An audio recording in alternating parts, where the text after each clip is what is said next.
미가서 세 번째 시간입니다. 오늘 말씀은 미가서 1장 10절부터 16절 말씀까지입니다. 10절부터 12절 말씀까지를 합독하고 미가서 1장 10절부터 16절 말씀까지를 보도록 하겠습니다. 그러면 미가서 1장 10절부터 12절 말씀을 한 목소리로 합독하도록 하겠습니다. 가드에 알리지 말며 도무지 울지 말지어다. 내가 베들레아 브라에서 티끌에 굴렀도다. 사빌 주민아 너는 벗은 몸에 수치를 무릅쓰고 나아갈지다. 사안한 주민은 나오지 못하고 베데셀이 애곡하여 너희에게 의지할 곳이 없게 하리라. 마롯 주민이 근심 중에 복을 바라니 이는 재앙이 여호와께로 말미암아 예루살렘 성문에 임함이니라. 주여. 지금 미가서 첫 번째 단편 예언집을 보고 있습니다. 미가서 1장 2절부터 2장 13절까지 1, 2장에 대한 내용이라고 보시면 됩니다. 남북 이스라엘 모든 선민에 대해서 하나님의 심판과 그 위에 또 회복에 있을 거다라는 그런 예언입니다. 하나님은 공의로우신 하나님이십니다. 우리가 하나님 앞에 두려움을 가져야 될 줄로 믿습니다. 하나님 앞에 하나님이 몽둥이를 사랑하는 자녀들에게 들 때가 있음을 알고 지금도 복음의 이 시대에도 하나님은 여전히 공의로우신 하나님이십니다. 무조건 두려워하고 막 겁내고 이런 게 아니라 우리를 너무나 사랑하시는 하나님과 또 두렵고 하나님은 전 우주 만물을 당신의 공의로 통치하시는 참 하나님이심을 우리는 기억하고 우리는 정말 경건의 모습으로 살아가야 될 줄로 믿습니다. 자, 그 중에서 오늘 보게 될 미가서 1장 10절부터 16절은 이제 각 성읍별로 권고하는 그런 형식을 취해서 심판 예언을 하고 있습니다. 그러니까 아수르와 바벨론에 의해서 침탈을 당하게 될 그런 남유다에 대한 예언입니다. 결국 바벨론의 심판을 받게 되겠죠. 지금은 이제 아수르에 대한 내용이라고 보시면 되는데요. 아수르도 참 북이스라엘뿐만 아니라 남유다에도 아주 큰 영향력을 미치고 정말 거의 예루살렘을 뺀 지역을 거의 초토화시켰다라고 해도 과언이 아닐 만큼 하나님께서 몽둥이를 한번 드셨습니다. 히스기야 왕 때. 그런데도 사실은 완전히 돌아서지 못하고 그 이후에 요시야 때 잠시 조금 부흥운동이 일어나고 그 이후에는 어떻게 됐습니까? 그냥 무너져 버리고 말았습니다. 그래서 그런 의미에서 우리가 주님 앞에 진정으로 회개해야 되고 또 주님께서 심판을 하시지만 결국 당신의 자녀는 다시 회복시켜 나가시는데 누구를 통해서요? 그래도 하나님 앞에 바로 서기를 원하는 남은 자들을 중심으로 회복해 나간다는 사실을 기억해야 될 줄로 믿습니다. 먼저 이제 전반부를 좀 앞에 뽑을 보면 10절부터 15절입니다. 남유다의 각 성읍을 향해서 예고한 부분입니다. 그리고 또 권고 형식을 취해서 그 땅들이 그 성읍들이 침탈당할 것이라는 그런 예언입니다. 먼저 10절을 보고 나서 이제 또 뒤에 걸 좀 읽겠는데요. 다 아니고 상관없는데 가드에 알리지 말며 도무지 울지 말지어다. 내가 베들레아 브라에서 티끌에 굴렀도다. 이제 이렇게 나오는데요. 가드는 블레셋 주요 성읍 중에 이스라엘에서 가장 가까운 그런 성읍입니다. 그러므로 이스라엘에서 일어나는 그런 크고 작은 일들은 가드에 맨 먼저 알려진다고 보시면 됩니다. 그래서 미가는 이스라엘의 불행을 이 가드에 알리지 말라는 겁니다. 왜? 블레셋이 이스라엘과 아주 오래된 그런 숙적인 관계입니다. 그래서 늘 공격해왔고 그래서 이 블레셋의 사람들이 이스라엘의 이 멸망에 대한 이 불행한 소식을 듣고 춤추며 기뻐할 수 있으니까 마지 말라는 거죠. 알리지 말라는 것입니다. 하나님의 심판을 받아 멸망의 위기에 처한 이스라엘이 원수들에 의해서 조롱거리로 전락하게 될 정도로 심각한 그런 하나님의 몽둥이라는 것을 이런 이렇게 역설적인 방법으로 지금 풀고 있다고 보시면 됩니다. 이제 이때 그 다음에 베들레아 브라부터 시작해서 이제 쭉 10개 성읍이 나오는데 좀 상징적인 의미가 좀 있어서 그냥 하나만 해석하겠습니다.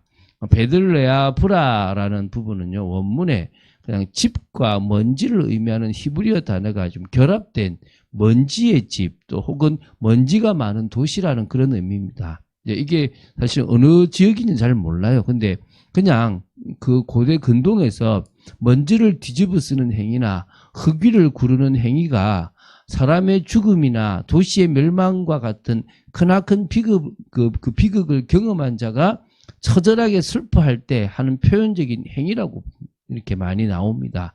그래서 결국은 하나님께서 이스라엘 백성들을 특히 남유다를 심판하실 그때에 실제적으로 이루어질 것이므로 이를 처절하게 애도하는 그런 강조가 되어졌다고 보시면 됩니다. 그 외에 이제 11절 보면은 사빌 주민아 너는 벗은 몸에 수치를 무릅쓰고 나아갈지어다. 사안한 주민은 나오지 못하고 베데셀이 애곡하여 너희에게 의지할 곳이 없게 하리라. 마롯 주민이 근심 중에 복을 바라니 이는 재앙이 여호와께로 말미암아 예루살렘 성문에 임함이니라. 라기스 주민아 너는 준마의 병거를 메울지어다. 라기스는 딸 시온의 죄의 근본이니 이는 이스라엘의 허물이 내게서 보였음이니라. 이러므로 너는 가드모레셋에 작별하는 예물을 줄지어다. 악십의 집들이 이스라엘 왕들을 속이리라.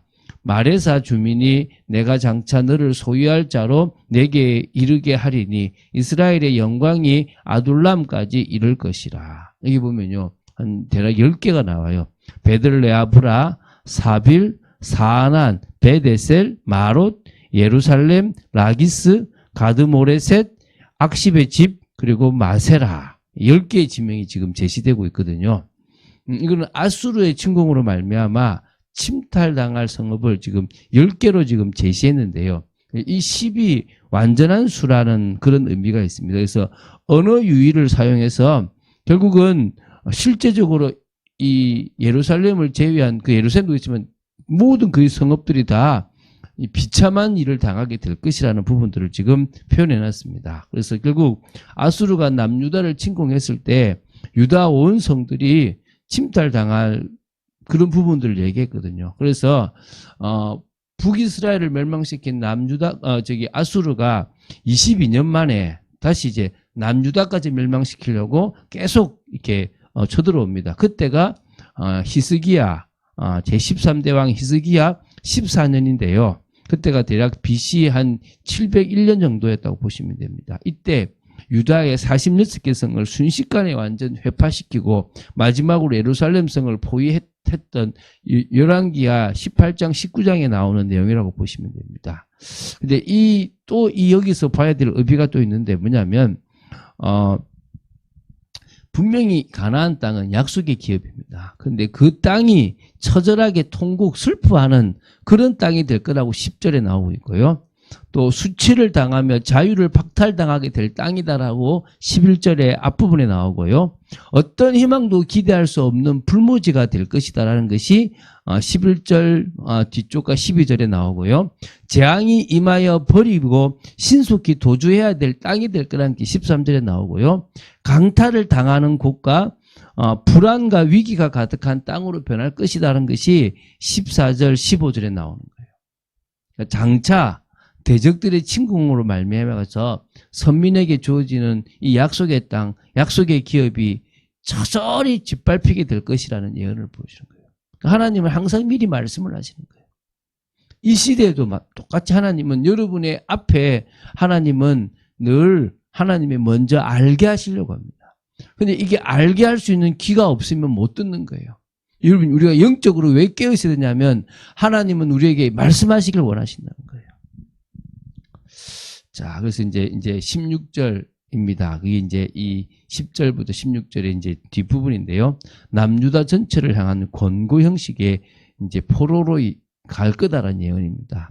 너는 내 기뻐하는 자식으로 인하여 내 머리들을 깎아 대머리 같게 할지어다. 내 머리가 크게 벗어지게 하기를 독수리 같게 할지어다. 이는 그들이 사로잡혀 너를 떠났습니다. 근데 이거는 지금 남유다의 남유다 바벨론에게 포로된다 그 얘기가 아니에요. 바벨론 이전에 아수르가 침공했을 때도 일부의 백성들이 꽤 많은 백성들이 아수르의 포로로 잡혀가는 일이 있었습니다. 지금 그 내용을 하고 있다라고 보시면 됩니다. 사실 바벨론의 포로가 될 때는 BC 605년부터 586년까지 총 3차에 걸쳐서 바벨론의 포로로 끌려가며 나라가 완전히 망했습니다. 근데 지금 16절의 이 예언은 그 부분이 아니고 아수르가 46개 성읍을 완전 초토화시키는 그때에 꽤 많은 백성들을 잡아서 이렇게 포로로 끌고 가는 그거에 대한 지금 예언이라고 보시면 됩니다. 하나님께서는 공의로우시기 때문에 자기 백성이라도 범죄한다면 엄히 심판하시는 그런 분이십니다. 물론 자기 백성에 대한 심판은 자기 백성을 바른 길로 이끌기 위한 목적에서 회초리로 몽둥이로 드시는 그런 부분이라고 보시면 됩니다. 그런 의미에서 다른 나라의 멸망과는 다르다고 볼 수 있겠죠. 그러나 그렇다고 해서 아프지 않지는 않습니다. 그렇다고 해서 그 멸망이 처참하지 않지는 않습니다. 분명히 그 아픔이 있는 겁니다. 구약은 다 지나간 이야기가 분명히 맞습니다. 그러나 우리는 심판을 접할 때마다 늘 두렵습니다. 구원을 받았다 하더라도 교회가 잘못한 부분이 있다면 세상의 조롱거리가 된다든지 또 핍박과 또 하나님으로부터 혼남을 이렇게 당하는 경우가 분명히 있을 겁니다. 우리가 믿음으로 나아가는 일이 중요할 것이고요. 우리가 정말 경건의 삶을 살아가고 지금 이 집중의 시간표를 통하여 그 누구보다도 하나님이 원하시는 것에 집중해 나가야 될 줄로 믿습니다. 그래서 미가서나 이런 많은 예언들을 보면서 느껴야 될 것은 결국 하나님께서 회복하려고 하는 그 나라는 이 이스라엘 나라를 통해서 하나님의 나라, 우리가 갈 영원한 나라다라는 그 나라가 회복되기 전까지는 여러 고난들이 있다 하더라도 다 지나가는 거라는 사실을 기억하고 오늘도 우리가 가야 될 중요한 길에 사역자를 귀하게 여기고 그 사역자를 통해서 응답받고 더 나아가서 또 구제하고 또 하나님의 사랑을 실천하는 그런 복된 사람으로 서야 될 줄로 믿습니다. 그런 응답을 누린 여러분 되시기를 주 예수 그리스도의 이름으로 축원드립니다. 주는 그리스도시요 살아계신 하나님의 아들이심을 고백합니다. 오늘도 말씀을 보며 저희들이 중심을 가지고 하나님 앞에 기도합니다. 정말 하나님에 대한 경외심을 가지고 또 하나님에 대한 사랑을 가지고 믿음으로 나아가는 저희들 되어지기를 간절히 소원하며 정말 온전히 믿음으로 승리하는 저희들 되기를 원합니다. 역사하여 주시옵소서. 주 예수 그리스도 이름으로 기도드립니다. 아멘.